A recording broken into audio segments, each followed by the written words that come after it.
gumagawa ka ng bahay at nahihirapan ka mag-decide kung ano nga bang metal panel yung dapat mong gamitin, halika, tuturuan kita. Kung gusto mo is mura at pangmasa na metal panel board, dito ka sa plug-in type metal panel board.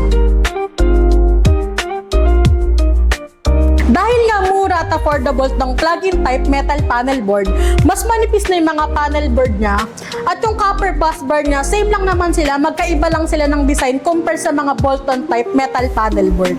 Tips ko nga lang pala na kung gagamit kayo ng mga plug-in type metal panel board, gamitan na siya ng brand na safe at pinakamaganda gaya nito, GE brand plug-in type circuit breaker. Pero kung gusto mo talaga ng safe at pinakamatibay na metal panel board, ito yung pinakamaganda mong gamitin. Bolt-on type metal panel board.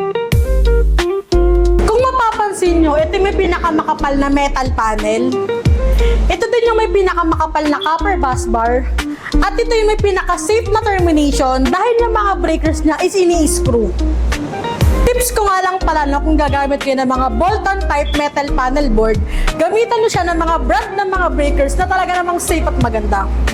Ito yung pinakamagandang gamitin dyan, GE brand bolt-on type circuit breaker. Kaya kung gusto nyo lang nagaganda ang metal panel board, tawagan or i-message mo na kami, free quotation naman tayo.